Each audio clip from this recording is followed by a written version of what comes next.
Hello, everyone. I'm Brooke from the Wilson County Mayor's Office, and I'm here today to speak to you all about the County Connection newsletter. Since Mayor Hutto took office in 2010, one of the main goals has been to get the word out about all the things going on in Wilson County.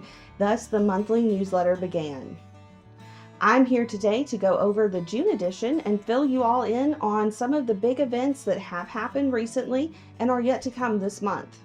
We've already passed the 81st anniversary of D-Day, which was June 6th. Next coming up will be the Women's Veterans Day on June 12th.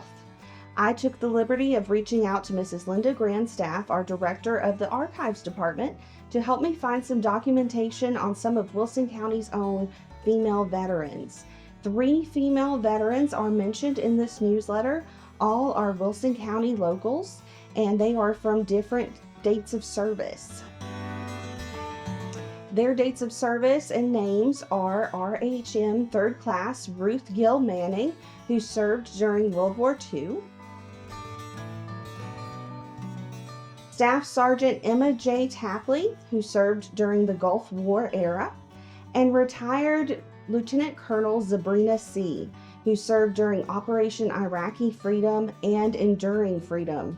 And she is our Wilson County Veterans Director today. Wilson County takes pride in supporting our troops. In May, the annual Run for the Wall took place, and we have photos published in the June newsletter. Run for the Wall is always an exciting event to witness. Motorcycle riders travel together from across the country all the way to the Vietnam Memorial in Washington, D.C. Several thousand riders took part in the mission this year, and they all took various routes across the country. The riders who visited the Wilson County Veterans Museum took the Midway route, and their goal is to raise awareness and promote healing for the families of those killed in action, missing in action, or prisoners of war. The whole event in one is to bring awareness to those POWs and those people that are missing in action, prisoner of wars and missing in action. Those that sometimes their families think that people have forgot about. So what we do is we ride so their names don't fade away. We ride to keep their names alive. Because when people stop saying their names, then people tend to forget about them. We also support the families.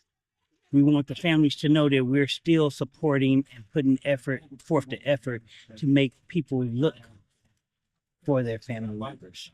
You know, when people say, well, why do you guys do it? Why every single year? Well, what if we didn't do it every single year?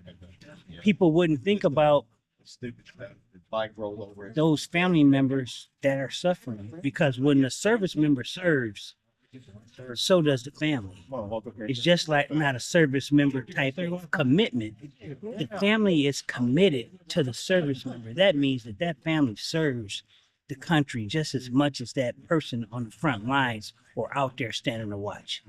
The importance of coming to the communities get to see us. And then you have a child that come up to you and say, oh, my grandfather was in the Army. My grandfather or my grandmother was in the Navy. And they salute you and say, thank you for your service. Because those members that are POWs and MIAs serve the country to provide for us an umbrella of freedom. I go to different veterans homes, and in the veterans homes, you know, we meet guys that are warriors, women that were over in Vietnam, and all branches of services all over the country, all over the world serving. And we always say thank you to them, because had they not provided that umbrella of freedom for me to be born under, I wouldn't have been able to be committed to my 24 years of service in the Navy. And then I wouldn't have been made aware of this beautiful event that supports those families and the communities where the families are. So it is so important that we come every year just to say, hey, we have not forgotten about your loved one, your family member, your friend, your brother, your sister, your uncle, your aunt, your grandmother, or your grandfather. So that's why we ride. We ride because they can't ride. We ride for those who can. Local Mr. Phil Fridelli is our main point of contact with Run for the Wall. He makes this a terrific, safely organized event every year. We sincerely appreciate all he does to make this possible for Wilson County. As always, we thank all of our service members and their families for all they do for us. June is annually recognized as Dairy Month. Wilson County is home to 3 operating dairies. Thank you to all of our dairy farmers for all that you do. The Red Sand Project is coming up later this summer. It will be July 28th through August 2nd. The goal of the Red Sand Project is to combat and raise awareness about human trafficking across the globe. Each grain of sand sprinkled will represent one person who has fallen through the cracks.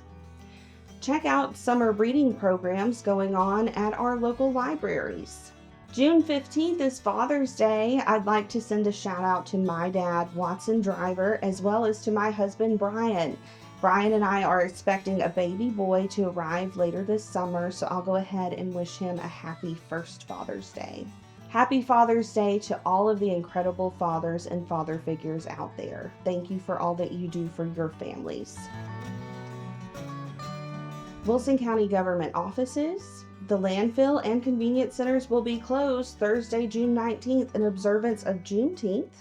County business will return to its regular schedule on Friday, June 20th. We wish you all a happy Juneteenth. Lots of scams are going around, especially text message scams. The Tennessee Attorney General's Consumer Detection Division has sent several notices out about the toll balance texting scams. I'm sure that many of you have received these messages already stating that you have unpaid toll balances. If you receive these texts, it's just recommended that you report and delete those messages. Symphony on the Lawn is coming up soon, June 13th. It's a community event and is always a big hit, so be sure to be there. Grant opportunities for families and for farmers are mentioned in the newsletter as well. Deadlines for these grants are coming up soon, so be sure to read our newsletter and see if you are eligible to apply. Thank you all for tuning in to WCTV. Be sure to subscribe to our monthly newsletter at wilsoncountytn.com.